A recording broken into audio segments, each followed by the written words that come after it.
Crush രചന നീലാംബരി, അവതരണം ഷാഹുൽ മലയിൽ, editing Faisal C Nooncheri. വൈരിൻ അവന്റെ റൂമിലുണ്ടാവുമെന്ന് അവൾക്ക് അറിയാമായിരുന്നു. അതുകൊണ്ട് തന്നെ അവൻ വരുന്നവരെ കാത്തിരിക്കാൻ തീരുമാനിച്ചു അവൾ. അല്ലാതെ ഈ ഡ്രസ്സ് ഇട്ടടുത്ത ഫ്ലാറ്റിലേക്ക് അയച്ചു ചെല്ലാൻ കഴിയില്ലല്ലോ. ശരിക്കും ഇപ്പോഴാണ് അവൾ അതിനെക്കുറിച്ച് ആലോചിച്ചതും. ഫ്ലാറ്റിലെ ഓരോ മുക്കുമൂലയും അവളെ പഴയ പലതും ഓർമ്മിപ്പിച്ചു. ഡൈനിങ് ടേബിളും സോഫയും എല്ലാം തൊട്ടും തലോടിയും അവൾ കിച്ചണിലേക്ക് ചെന്നു. ഫ്രിഡ്ജിന്റെയും കൗണ്ടർ ടോപ്പിന്റെയും കോർണർ ഏരിയ കണ്ടതും അവൾക്ക് അന്നത്തെ സംഭവം കൂടുതൽ ഓർമ്മയിൽ വന്നു. താൻ പിടിച്ചെളിയപ്പോൾ പൊട്ടിയ കുപ്പിച്ചിലിന്റെ മേലെ വൈരിൻ വീണതും അവന്റെ ദേഹം മുറിഞ്ഞതും അഞ്ജലി തന്റെ ഷർട്ട് വലിച്ചു കീറിയതും ഓർക്കെ അവൾക്ക് ഒരു കാര്യത്തിൽ അപ്പോഴാണ് ശരിക്കും വ്യക്തത വന്നത്. അപ്പൊ വൈരിൻ സാറിന്റെ ദേഹത്ത് ടാറ്റു കൊണ്ട് അന്നായിരിക്കണം. ആ വിജനമായ പ്രദേശത്ത് വെച്ച് മഴ നനയുമ്പോൾ ഷർട്ടിന് മുകളിലൂടെ തെളിഞ്ഞ ടാറ്റു കൊണ്ടിട്ടാവണം വൈരിന് സംശയം തോന്നിയത്. അതാണ് ഏകീതുരെ കരുതിയിരുന്നത്. ദൈവമേ, അപ്പൊ ടാറ്റു മാത്രമല്ല, അങ്ങേരെന്റെ എല്ലാം കണ്ടല്ലോ.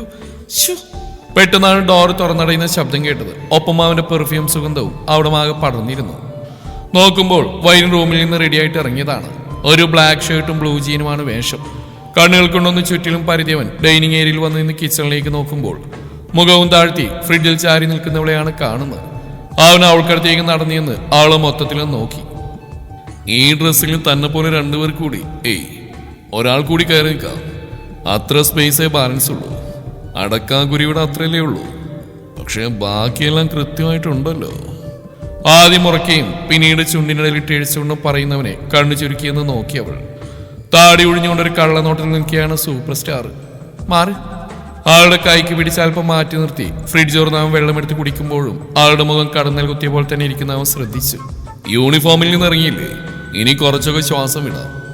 ഇടയ്ക്ക് ചിരിക്കുന്ന ഹാർട്ടിന് നല്ലതാ. വാ സർ. ഫ്രിഡ്ജിലേക്ക് ബോട്ടിൽ തിരികെ വെച്ചുകൊണ്ട് അവളെയും വിളിച്ച് തിരികെ നടക്കാൻ തുടങ്ങിയവനെ ഏക പുറകിൽ നിന്ന് വിളിച്ചു. അപ്പോൾ തന്നെ അവൻ തിരിഞ്ഞു നോക്കി. എന്താ ചിരിക്കുന്നത് എങ്ങനെയാണെന്ന് കാണിച്ചു തരണോ ഇനി? അതല്ല. പിന്നെ? സോറി. എന്തിന്?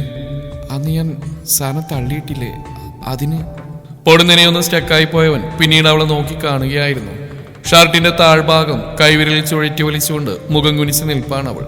വൈരിൻ അവൾക്കടുത്തേക്ക് പതിയെ വന്നു നിന്നു.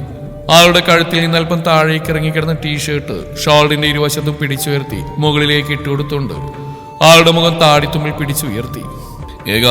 Look at me. ഇങ്ങനെ മുഖം കുനിച്ചുള്ള നിന്റെ ഈ ഭാവം നിനക്ക് ചേരുന്നില്ല.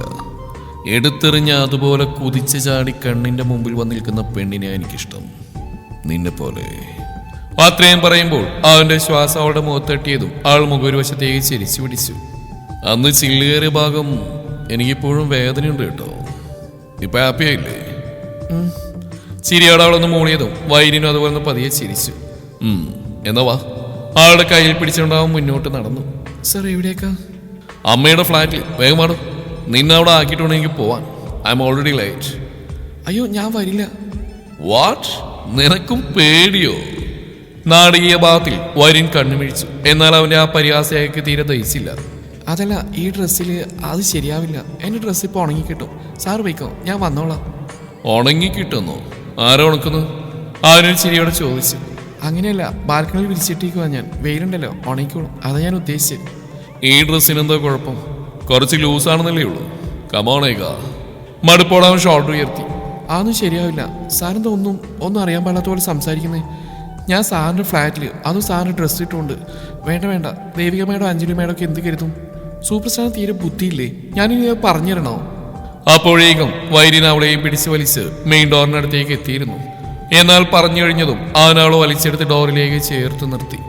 ഒപ്പം അവളോട് അല്പം കൂടി അടുത്തേക്ക് ചേർന്ന് നിന്നുകൊണ്ട് കയ്യിലെ പിടി ഒന്നുകൂടി മുറുക്കി. സാറെന്തേ കാണിക്കുന്നേ? വിട്ടേ. എന്നിട്ട് സാറ് പോയിക്കോ. തന്റെ കയ്യിൽ മുറുകി അവന്റെ കൈ ഒടിവിക്കാൻ ശ്രമിക്കുന്നിടയിൽ അവൾ പറഞ്ഞു. അവൾ അത്രയും നേരം ഒറ്റക്കിട്ടിട്ടാണോ എന്നറിയില്ല. അറിഞ്ഞ കാര്യങ്ങൾ ഓരോന്നും അവന്റെ മനസ്സിലേക്ക് ഊളിയിട്ട് കയറി വന്നു. വിടില്ല, പറ. എനിക്കൊന്നും അറിയില്ല. അവരൊക്കെ നിന്നെ ഈ കോളത്തിൽ കണ്ടാൽ എന്താ വിചാരിക്കാൻ പോകുന്നത്? പറ, കേൾക്കട്ടെ. അവൻ അങ്ങനെ തന്നെ നിന്നുകൊണ്ട് അവളോട് ചോദിച്ചു. അറിയില്ലേ, വേണ്ട, വിട്ടേ. ഇല്ല, ഞാൻ വിളിച്ചു പോവും. പുറത്തിയാളുടെ ഫാൻസ് ഫോട്ടോ എടുക്കാൻ കാത്തുക്കുവാണേ. പലപ്പോഴായി അവിടെ നാവിൽ നിന്ന് കേൾക്കുന്ന ഇയാളെന്നുള്ള വിളി അവന് തീരെ ഇഷ്ടമായിരുന്നില്ല. സർ എന്ന് വിളിച്ച നാവുകൊണ്ട് തൊട്ടടുത്ത നിമിഷം ഒരു ഇയാൾ വിളി. ഇപ്പൊ ഒരിക്കൽ കൂടി കേട്ടതും നേരിയ രീതിയിൽ മുഖമൊന്നും മാറിയെങ്കിലും അവനത് മറച്ചു വെച്ച് നിന്നു. എന്നാ മോള് വിളിച്ചു ചോദിക്കോ? ബാക്കി ഞാൻ പറഞ്ഞോളാം അവരോട്. ഇന്നലെ രാത്രി നീ എൻ്റെ കൂടെ ഈ ഫ്ലാറ്റില്, എൻ്റെ മുറിയില്.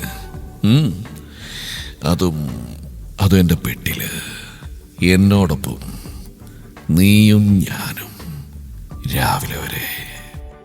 മുഖം അവളിലേക്ക് അടുപ്പിച്ചുകൊണ്ട് അവൻ കാറ്റുപോലെ പറഞ്ഞുകൊണ്ടിരുന്നു. അവനെ ബാക്കി പറയാൻ അനുവദിക്കാതെ ആ വായ പൊത്തിപ്പിടിച്ചു വേഗ. ഇതേ കള്ളത്തിനും പറഞ്ഞാലുണ്ടല്ലോ കൊല്ലും ഞാൻ. ആളെ വിളിച്ചു കൂട്ടുമ്പോ പറയാനൊരു കാരണം വേണ്ടേ? ഇപ്പോഴാണ് ഈ തെളിവായിട്ട് നിന്റെ ശരീരത്തിൽ നിന്ന് ഞാൻ ഊരി മാറ്റിയ ഡ്രസ്സും പിന്നെ ഞാൻ തന്നെ ഇട്ടുന്ന എൻ്റെ ഡ്രസ്സൊക്കെ ഉണ്ടല്ലോ. എല്ലാവരും അതൊക്കെ ഒന്ന് കാണട്ടെ. എന്താന്നറിയില്ലേക, ഗോസിപ്സ് കേട്ട് എനിക്ക് അതില്ലാതെ ഉറക്കം വരില്ല ഇപ്പോ. വായിൽ അമർത്തി പിടിച്ചിരുന്ന അവിടെ കൈപതി എടുത്തു മാറ്റി അവനൊരു ചെറുചിരിയോടെ പറഞ്ഞു. ഒപ്പം അവിടെ ഇരു കൈകളിൽ അവൻ പിടിമുറുക്കി. അവന്റെ കൈകളിൽ കിടന്ന് കുതിരുമ്പോൾ ആ പറച്ചിൽ കേട്ട് അവിടെ കണ്ണുകൾ വിടർന്നു. ഇതേ കളിക്കരുത് കേട്ടോ, നോക്കൂ ഞാൻ ഇപ്പൊ തന്നെ തിരികെ പോകും. നിങ്ങൾ ആള് കൊള്ളാലോ. ഇനിയിപ്പോ ഞാനല്ലേ ഈ പേര് പറഞ്ഞ് നിങ്ങൾ ബ്ലാക്ക് മെയിൽ ചെയ്യുന്നുണ്ട്. ഈ കോളത്തിന് എന്നെ വല്ലവരും കണ്ട നഷ്ടം സംഭവിക്കാൻ പോകുന്നത് നിങ്ങൾക്ക് മാത്രമാ. ശരി, ഇപ്പൊ ഞാൻ വിട്ടേക്കാം. പിന്നെ ഒരു കാര്യം, ഞാൻ ഇവിടെ നാട്ടിലേക്ക് 2 ദിവസങ്ങളിൽ തിരികെ പോകും. അതിനു മുമ്പ് നിനക്ക് എന്നോട് എന്തെങ്കിലും പറയാനുണ്ടെങ്കിൽ പെട്ടെന്ന് പറയാം. വല്ല നോട്ട് ബുക്ക് കഥയോ ഡയറി കഥയോ അങ്ങനെ എന്തെങ്കിലും. ഇനി അതിൽ കിട്ടാതെ പോയ എൻ്റെ സിഗ്നേച്ചർ വല്ലതും വേണമെങ്കിൽ അതും ചോദിക്കാം. ഏകയുടെ കണ്ണുകൾ ഒരിക്കൽ കൂടി മിഴിഞ്ഞു വന്നു. ഒന്നും പറയാൻ നിന്റെ ഈഗോയും കൊണ്ടിങ്ങനെ നടക്കാനാണ് ഭാവമെങ്കിൽ ഞാൻ തിരഞ്ഞുപോയെല്ലാം കണ്ടുപിടിക്കും. അങ്ങനെ സംഭവിച്ചാൽ പിന്നെ ഈ വൈരിന്റെ രീതികൾ നീ താങ്ങില്ല. ടാറ്റു അടിക്കാൻ മോളുടെ ദേഹത്ത് വേറെ ഇടം ബാക്കി വെക്കാതെ മൊത്തത്തിൽ ഞാൻ എൻ്റെ സിഗ്നേച്ചർ അങ്ങിടും. മനസ്സിലായോടി? ഇത്തവണ വാശിയോടെ അവൾ ദേഹത്തേക്ക് വലിച്ചേർത്തു വൈരി. ഒപ്പം മൃദുസ്പർശം പോലെ അവന്റെ ശബ്ദവും പതിയെ നേർത്തു. പെട്ടെന്നാണ് കോളിംഗ് ബെൽ ശബ്ദം മുഴങ്ങിയത്. ആളുടെ കാതുകളിൽ അപ്പോഴും മുഴങ്ങി കേട്ടത് വൈരിൻ പറഞ്ഞ വല്ല നോട്ട്ബുക്ക് കഥയോ ഡയറി കഥയോ എന്ന 2 വാചകങ്ങൾ മാത്രമായിരുന്നു. അവനെ തുറിച്ചു നോക്കുന്നതിനോടൊപ്പം അവളുടെ മനസ്സിലേക്ക് കടന്നു വന്ന അത്രയും അന്ന് താൻ അനുഭവിച്ച ഭീകരമായ ഒരു രാത്രിയുടെ നേർക്കാഴ്ചകളായിരുന്നു. തലയിലേക്ക് ചോര ഇരച്ചു കയറും പോലെ തോന്നിയ നിമിഷവും കണ്ണിൽ കനൽ നിറച്ച അവൾ അവനെ നോക്കി. താൻ ആരാണെന്ന് വൈരിൻ മനസ്സിലാക്കിയിരുന്നു. ഒപ്പം വൈരിൻ ആരാണെന്ന് ഈ നിമിഷം താനും മനസ്സിലാക്കിയിരുന്നു. തനിക്ക് മെസ്സേജ് അയച്ച് നിരന്തരം ശല്യം ചെയ്തൊരു പെൺകുട്ടിയെ ഗുണ്ടകളെ കൊണ്ട് ആക്രമിച്ചവൻ എന്നതിനപ്പുറം ഇത്രയും വർഷങ്ങളായി മനസ്സിൽ കൊണ്ടുവരുന്ന വൈരിൻ എന്ന വിഗ്രഹം നിലത്ത് വീണ് പല കഷ്ടങ്ങളായി ഉടഞ്ഞിരുന്നവരുടെ മനസ്സിൽ തനിക്കന്ന് സംഭവിച്ച് വൈരിന്റെ അറിവോടാവില്ലെന്ന ധാരണയിൽ ഈ നിമിഷം വരെ താൻ മറക്കാൻ ശ്രമിച്ച കാര്യങ്ങളാണ് അവനിപ്പോൾ വിളിച്ചു കൂവിയത്. ശരീരം തളരുന്ന പോലെ, കണ്ണിൽ ഇരുട്ട് കയറുന്ന പോലെ. പിന്നീട് അവൻ പറഞ്ഞ ഓരോ കാര്യങ്ങളും അവൾ കേട്ടില്ല. ദേഹത്തെ കൂടുതൽ വലിച്ചു ചേർത്ത് എന്തോ കൂടി പറയുന്നവന്റെ നേർത്ത സ്വരം കാതിൽ അവ്യക്തമായി പതിയുന്നുണ്ട്. ടാറ്റു അടിക്കാൻ മോളുടെ ദേഹത്ത് വേറെ ഇടം ബാക്കി വെക്കാതെ മൊത്തത്തിൽ ഞാൻ എൻ്റെ സിഗ്നേച്ചർ അങ്ങിടും. മനസ്സിലാകടി? പെട്ടെന്നാണ് കോളിംഗ് ബെൽ ശബ്ദം മുഴങ്ങിയത്. പക്ഷെ ആ ശബ്ദമൊന്നും കേട്ടില്ലെന്നുള്ളതാണ് സത്യം. ഇരുകാതുകളിലും ഒരു മൂളൽ മാത്രം. ശരീരം വെട്ടി വിയർക്കുന്നു. കാലുകൾ നിലം തൊടാതെ ഉയരുന്നു. എന്നിട്ടും താൻ നിലത്തേക്ക് വീഴില്ലെന്ന് മനസ്സിലാക്കുമ്പോഴേക്കും ഏകയുടെ ബോധം മറിഞ്ഞിരുന്നു. മുഖത്താകെ അരിച്ചു കയറുന്ന ഒരു നനവ്. അതോടൊപ്പം തന്നെ ശരീരം ചെറുതായി കുലുങ്ങുന്നത് അവൾ അറിഞ്ഞു. ആ കുലുക്കത്തിന്റെ കാഠിന്യത്തിൽ ഏകപതിയെ കണ്ണുകൾ ചിമ്മി തുറന്നു. തല പിളരുന്ന പോലെ തോന്നിയതോടെ ആൾ ഇരുകൈകൾ കൊണ്ട് തലയിൽ അമർത്തി പിടിച്ചു. കുറച്ച് നിമിഷങ്ങൾ എന്താണ് സംഭവിക്കുന്നത് മനസ്സിലാവാതെ അവൾ അങ്ങനെ തന്നെ കിടന്നു. വാമി സ്റ്റോപ്പ് ഇറ്റ്, അവൾക്ക് തലവേദനിക്കുന്നുണ്ട്. വൈരിന്റെ ശബ്ദം കാതുകൾ കേട്ടതും അവളുടെ കണ്ണുകൾ ചുറ്റിലും പരക്കം പാഞ്ഞു. സോഫയിൽ കിടക്കുകയാണ് താൻ. തന്റെ കാൽപാദങ്ങൾ വാമികയുടെ മടിയിലാണുള്ളത്. ഏകയുടെ ശരീരം ഐസ് പോലെ തണുത്തേറിയത് കാണെ കാലുകൾ തിരുമ്മി ചൂട് പറന്നുകൊടുത്താണ് വാമിക. ആ കുലുക്കത്തിൽ തലയിളകിയതും തല വെട്ടിപ്പിളർക്കുന്ന വേദനയുണ്ടായി ഏകക്ക്. വാമിക വൈരിൻ ശാസിക്കുമ്പോൾ അഞ്ജലി നോക്കിയ അത്രയും വൈരിനെയാണ്. അഞ്ജലിക്ക് താൻ കണ്ടതും കേട്ടൊന്നും ഇപ്പോഴും അങ്ങോട്ട് വിശ്വസിക്കാൻ കഴിയുന്നില്ല. വൈരിനെ ബ്രേക്ക്ഫാസ്റ്റ് കഴിക്കാൻ വിളിക്കാൻ പോയതാണ് അഞ്ജലി. ഡോറ് ബെൽ മുഴങ്ങി കാത്തിരുന്നു. പെട്ടെന്ന് തന്നെ ഡോർ തുറന്നു. പക്ഷെ മുന്നിൽ കണ്ട കാഴ്ച അവളെ ഒരു നിമിഷം ശ്വാസം പോലും എടുക്കാൻ കഴിയാത്ത വിധം പിടിച്ചു നിർത്തി. കാണുന്നത് വൈരിന്റെ നെഞ്ചിൽ ചേർന്ന് നിൽക്കുന്ന ഏകയാണ്. തന്റെ കണ്ണ് പുറത്തേക്ക് തള്ളിയ നിമിഷം തന്നെ അവൾ അവനെ എടുത്തുയർത്തി അകത്തേക്ക് വേഗത്തിൽ നടന്നിരുന്നു. പുറകെ പോവാൻ കഴിയാത്ത വിധം 1-2 നിമിഷം കാലുകൾ സ്തംഭിച്ചു പോയിരുന്നു. അമ്മയെ വിളിച്ചിട്ട് വാ എന്നുള്ള വൈരിന്റെ അലർച്ചയിൽ അഞ്ജലി അടുത്ത ഫ്ലാറ്റിലേക്ക് ഓടി വാമികയും ദേവികയും വിളിച്ചുകൊണ്ടുവന്നു. അകത്തേക്ക് കയറി അഞ്ജലി ഏകയുടെ കോലം കണ്ട് ഒന്നുകൂടി അമ്പരന്നു. വൈരിന്റെ ടീഷർട്ടും ട്രാക്ക് പാന്റും ധരിച്ചാണ് അവൾ സോഫയിൽ കിടക്കുന്നത്. ഏകയുടെ ചുരിദാർ വാമികയുടെ റൂമിന്റെ ബാൽക്കണിയിൽ കാണാൻ ഇടയായതും അഞ്ജലിക്കൊന്ന് ബോധം കിട്ടി വീണാൽ കൊള്ളാമെന്ന് പോലും തോന്നിപ്പോയി. ദേവികയാണ് ഏകയുടെ മുഖത്തേക്ക് വെള്ളം തെളിച്ചത്. ഏക അറിയോ ഓക്കെ? ആകുലതയോടെ ചോദിക്കുകയാണ് വാമിക. തൽക്ഷണം സോഫയിൽ നിന്ന് പിടഞ്ഞെഴുന്നേറ്റു ഏക. പെട്ടെന്നുള്ള ആ നീക്കത്തിൽ തലക്കുള്ളിൽ വീണ്ടും ഒരു മിന്നൽ പാഞ്ഞ പോലെ തോന്നിയെങ്കിലും അവളത് വകവെച്ചില്ല. മുന്നിൽ ആശങ്കയോടെ നിൽക്കുന്ന വാമികയെ നോക്കിയ ശേഷം അവൾ പതിയെ തലയനക്കി. എന്തേലും വേണോ ഏക നിനക്ക്? ഭക്ഷണം കഴിച്ചായിരുന്നോ നീ? വയ്യെങ്കിൽ ഇതിനെ വരാൻ പോയത്? കുറെ ദിവസം കൂടി റെസ്റ്റ് എടുത്തിട്ട് ഡ്യൂട്ടി കയറിയാൽ പോരായിരുന്നോ? ഞാൻ കരുതി ഏക നാട്ടിൽ പോയിട്ടുണ്ടാവുമെന്ന്. അല്ല, അന്ന് അങ്ങനെ പറഞ്ഞിട്ടില്ലേ ഇയാൾ പോയത്? ദേവിക ചോദിച്ചു. അവൾ ദേവികയെ വിശ്വസിക്കാനാവാൻ നോക്കിപ്പോയി. ഇവരൊക്കെ വിളിച്ചിട്ടല്ലേ താനിപ്പോൾ ഇങ്ങോട്ട് വന്ന്? അങ്ങനെയാണല്ലോ ഡേവിഡ് പറഞ്ഞ്. എന്നിട്ടിപ്പോൾ ഒന്നും അറിയാത്ത പോലെയാണല്ലോ സംസാരം. അതമ്മ, ഞാൻ ഏട്ടനോട് ഇവളെ കാണണമെന്ന് പറഞ്ഞ്. സോറി ഏക, നിനക്ക് തീരെ വയ്യാന്ന് ഞാൻ ഓർക്കേണ്ടതായിരുന്നു. ഞാൻ കരുതി നീ ഓക്കെ ആയി കാണുന്നു. സോറി. വാമിയെ ക്ഷമ ചോദിക്കും പോലെ പറഞ്ഞു. ദേവിക്ക് തന്റെ മകളോട് ദേഷ്യമാണ് തോന്നിയത്. എന്താ വാമി ഇത്? നമ്മളെപ്പോലെ ഇവളും ടയേർഡായിരുന്നില്ലേ? നിനക്ക് അവളെ കാണാമായിരുന്നെങ്കിൽ അവൾ താമസിക്കണമെന്ന് പോയി കാണാൻ പാടില്ലായിരുന്നോ? ദേവി തന്റെ മകളെ ശാസിച്ചു. ഇതേ സമയം ഏക സ്വയം തന്നെ ഡ്രസ്സിലേക്ക് നോക്കി. വൈരിന്റെ ഡ്രസ്സാണ് താൻ ധരിച്ചിരിക്കുന്നത്. ദേവിക മാം, ഞാൻ ഇങ്ങോട്ട് വരുമ്പോൾ ഒരു ആക്സിഡന്റ് ഉണ്ടായി. ഞാൻ വാട്ടർ ഫോണിലൊന്ന് വീണു. അപ്പോൾ ഇട്ടിരുന്ന ഡ്രസ്സാകെ നനഞ്ഞുപോയി. അതായി ഈ ഡ്രസ്സ്. എല്ലാം വിച്ചു പറഞ്ഞിരുന്നു. പോട്ടെ, സാരമില്ല.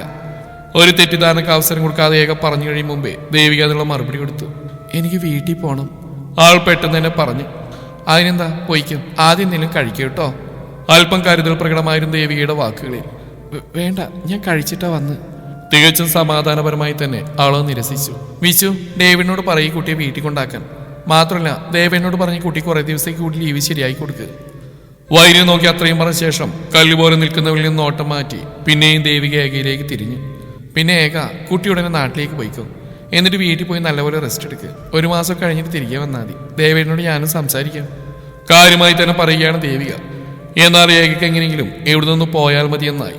അവൾ ഒരിക്കൽ പോലും വൈരിന്റെ മുഖമുയർത്തി നോക്കിയില്ല. അവന്റെ മുഖം കാണുന്ന പോലെ അവൾക്ക് വെറുപ്പ് തോന്നി. കണ്ണുകൾ അറിയാതെ നിറഞ്ഞു വന്നു. ഒന്നുറക്കെ കരയാൻ തോന്നി അവൾക്ക്.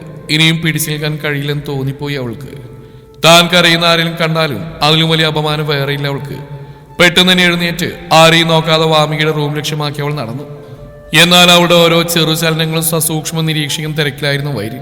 റൂമിൽ കയറിയ പാടെ ബാൽക്കണിയിൽ വിരിച്ചിരുന്ന പകുതി ഉണങ്ങിയ തന്റെ വസ്ത്രവുമായി ആൾ ബാത്റൂമിലേക്ക് കയറി. ഡ്രസ്സ് മാറ്റിയ ശേഷം ധരിച്ചിരുന്ന വൈരിന്റെ ഡ്രസ്സ് കഴുകി വൃത്തിയാക്കി വാഷ്റൂമിൽ നിന്നിറങ്ങിയതും കാണുന്നത് ബെഡിലിരിക്കുന്ന വാമികയാണ്. എനിക്കറിയായിരുന്നു നീ നനഞ്ഞ ഡ്രസ്സ് തന്നെ എടുത്തിടുന്നു. അത് മാറ്റിയിട്ട് വേഗം ഇതിട്ടോ.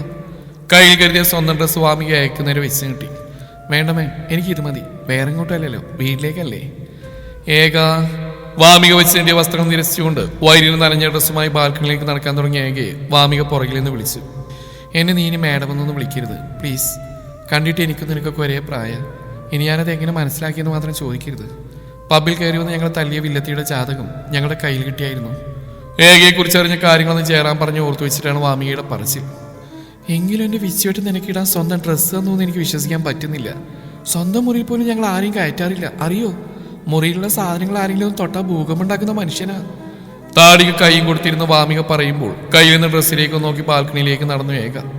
അതവിടെ വിരിച്ചിട്ട ശേഷം മുറിയിലേക്ക് തിരികെ വന്നു. എല്ലാവരോടും ഒരു നേർത്ത പുഞ്ചിരിയിൽ യാത്ര പറഞ്ഞുകൊണ്ട് അവളുടെ ഏവിനൊപ്പം ഇറങ്ങുമ്പോഴും വൈരിനെ മനഃപൂർവ്വം നോക്കുകൂടി ചെയ്തില്ല. ഒരു പെണ്ണിന്റെ മാനത്തിന് വില കൽപ്പിക്കാത്ത ചെകുത്താനാണ് അവനെന്ന് അവൾക്ക് അപ്പോഴും വിശ്വസിക്കാൻ കഴിഞ്ഞിരുന്നില്ല. അവനെ സ്വയം അങ്ങനെ കരുതിയത് അവൾ തന്നെയാണ്. തന്റെ മുഖത്ത് പോലും നോക്കാതെ ഇറങ്ങിപ്പോകുന്നവൾ വൈരിന്റെ നെഞ്ചിൽ ആഴത്തിൽ വീണ്ടും മുറിവേൽപ്പിച്ചു. താൻ ബെല്ലും ബ്രേക്കും ഇല്ലാതെ വിളിച്ചു പോയതോർത്ത് അപ്പോഴും നീറിപ്പോകുകയായിരുന്നു വൈരി. പഴയ കാര്യങ്ങളൊക്കെ എന്തെങ്കിലും അവൾ ഇങ്ങോട്ട് വന്ന് പറയാതെ ഒരു സൂചന പോലും കൊടുക്കാൻ പാടില്ലെന്ന് കരുതിയിരുന്ന ഇതുവരെ തന്റെ ഒപ്പം കൂട്ടാൻ ആഗ്രഹിച്ചാണ് വിളിച്ചു വരുത്തിയതും. താൻ ചേർത്ത് പിടിച്ചപ്പോഴൊക്കെയും ഒഴിഞ്ഞു മാറാനോ എതിർക്കാനോ ശ്രമിക്കാതെ അവൾ തന്റെ മുഖത്തേക്ക് നോക്കിയെന്നുകൊണ്ടാണ് താൻ പോലും അറിയാതെ അവളോട് ഇത്രയും സ്വാതന്ത്ര്യമെടുത്തതും ഏതോ ഒരു തോന്നലിൽ വായിൽ തോന്നിയതൊക്കെ വിളിച്ചു പോവിയതും. സന്തോഷത്തോടെ നാണം കലർന്നൊരു മുഖമാണ് അവൻ പ്രതീക്ഷിച്ച്. പക്ഷേ കണ്ടത് പകയും ദേഷ്യവും തളർച്ചയും നിറഞ്ഞ മുഖമായിരുന്നു. അതിന്റെ അർത്ഥം അന്ന് അവൾക്ക് എന്തോ സംഭവിച്ചിട്ടുണ്ടെന്നല്ലേ. മനഃപൂർവ്വം അല്ലെങ്കിൽ പോലും താനും അതിന് ഉത്തരവാദിയാണ്. താൻ തെറ്റെയ്തില്ലെന്ന് അവൾ വിശ്വസിച്ചിരുന്നുകൊണ്ടാവും എപ്പോഴും തന്റെ വാക്കുകൾക്ക് അവൾ ഒരു പരിഗണന തന്നിരുന്നു. തന്നെ വെറുക്കാതിരുന്നു. ചിലപ്പോഴൊക്കെ ചിരിയോടെ സംസാരിച്ചിരുന്നു. താൻ എത്ര തല്ലിയാലും വഴക്ക് പറഞ്ഞാലും അത് ക്ഷമിച്ച് വീണ്ടും വീണ്ടും തന്റെ അരികിൽ തന്നെ ഓടിയെത്തിയിരുന്നു. പക്ഷേ ഇപ്പോൾ അവൾ ചിന്തിക്കുന്നുണ്ടാവും തന്റെ അറിവോടെയാണ് അവൾക്കെല്ലാം അന്ന് സംഭവിച്ചതെന്ന്. അവളെ അന്ന് താൻ നേരിൽ കണ്ടിട്ടുണ്ടാവുമെന്ന്. പറഞ്ഞു മനസ്സിലാക്കാനാണെങ്കിൽ ആ ഗുണ്ടാ നേതാവിനെ താൻ തല്ലിക്കുന്നവരെയുള്ള കാര്യങ്ങൾ അവളെ ബോധ്യപ്പെടുത്തണം. ഇനി അതൊന്നും അവൾ വിശ്വസിക്കണമെന്നില്ല. ഇത്രയൊക്കെ ആലോചിച്ചു കൂട്ടിയ ശേഷം വൈരിൻ സ്വയം അതിശയിച്ചു പോയി.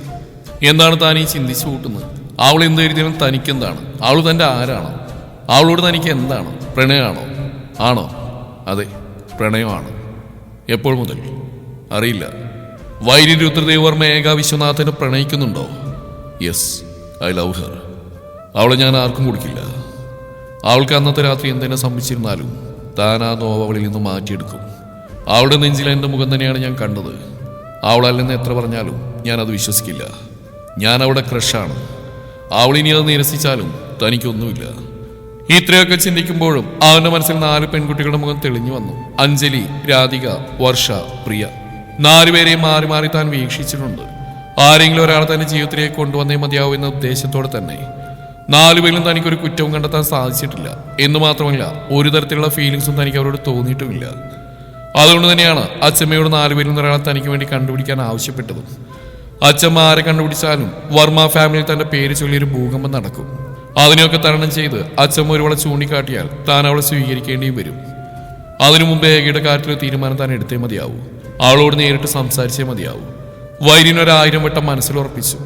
ഡേവിഡിനൊപ്പം കാറിൽ സഞ്ചരിക്കുമ്പോഴും ഏകയുടെ നെഞ്ച് പൊട്ടുന്ന പോലെ അവൾക്ക് തോന്നി. ഒന്നും മിണ്ടാതെ അവൾ സീറ്റിലേക്ക് ചാരി കണ്ണുകൾ പൂട്ടിയിരുന്നു. ഇടയ്ക്ക് ഡേവിഡ് എന്തൊക്കെയോ അവളോട് ചോദിച്ചു. മറുപടി പറഞ്ഞു എന്ന് വരുത്തി തീർത്ത് അവൾ ഉറങ്ങും പോലെ അഭിനയിച്ചു. വീണ്ടുമ്പിൽ കാർ നിർത്തുമ്പോൾ അവനെ നോക്കിയൊന്ന് തലയാട്ടി അവൾ വേഗത്തിൽ പുറത്തേക്ക് ഇറങ്ങി. പിന്തിരിഞ്ഞു നോക്കാതെ ഗേറ്റ് തുറന്ന് നടന്നു. ഒരു ഹാങ്ങിങ് പൂച്ചട്ടിൽ നിന്ന് വീടിന്റെ കീ തപ്പിയെടുത്ത് വാതിൽ തുറന്ന് അകത്തേക്ക് കയറി വേഗത്തിൽ വാതിലടച്ച് കുറ്റിയിട്ട് അതിലേക്ക് ചാരി നിന്നു. അവൾ നെഞ്ചിന് വരിഞ്ഞു മുറുക്കിയ ദുഃഖം കരച്ചിൽ ചീളുകളായി പുറത്തേക്ക് വന്നു. അവൾ ആർത്തലച്ച് കരഞ്ഞുകൊണ്ട് ഡോറിലൂടെ ഊർന്ന് നിലത്തേക്കിരുന്നു. ഏകാകെ ഫ്രസ്ട്രേറ്റഡ് ആയിരുന്നു. ഒരു സങ്കടം വന്നപ്പോൾ തന്റെ മൊത്തം ജീവിതത്തെ പഴിച്ചുകൊണ്ട് അവൾ ഉറക്കെ കരഞ്ഞു. ഒരൊഴുക്കിൽ മുന്നോട്ട് പോകുന്ന മുന്നോട്ടുള്ള ജീവിതത്തിന്റെ അറ്റമറിയാൻ കഴിയാത്ത, ഇനി എന്ത് എന്നൊരു ചോദ്യം പോലുമില്ലാത്ത നശിച്ച ജന്മമാണ് തന്റേതെന്ന് അവൾ ചിന്തിച്ചു പോയി. അകാലത്തിൽ പൊലിഞ്ഞുപോയ അമ്മയോർത്തതും കരച്ചിലിന്റെ ആക്കം കൂടി. എല്ലാ ധൈര്യവും ചോർന്നു പോകുമ്പോൾ ചത്ത് കളഞ്ഞാൽ എന്തായെന്ന് പോലും അവൾ ചിന്തിച്ചു. വൈരിന്റെ മുഖം മനസ്സിൽ തെളിഞ്ഞതും ഇടനെഞ്ചിൽ അവൾ അമർത്തി പിടിച്ചു. മണിക്കൂറുകൾ പിന്നിടുമ്പോൾ പൊഴിഞ്ഞു വീണ കണ്ണുനീർ തന്നെ അവളുടെ വേദന തുടച്ചു മാറ്റി. ഇനി ഈ ജോലി തനിക്കൊരു ആവശ്യമില്ലെന്നൊരു തീരുമാനം എടുത്തു അവൾ. ഇത് തന്റെ അവസാന തീരുമാനമായിരിക്കുമെന്ന് അവൾ മനസ്സിൽ ഉറപ്പിച്ചു. ഈ തീരുമാനത്തിൽ നിന്നും തന്നെ ആർക്കും പിന്തിരിപ്പിക്കാൻ കഴിയില്ലെന്ന് ഉറപ്പോടെ അവൾ കണ്ണുകൾ അമർത്തി തുടച്ചു. തുടരും ഈ കഥയുടെ ബാക്കി ഭാഗം നാളെ ഇതേ സമയം.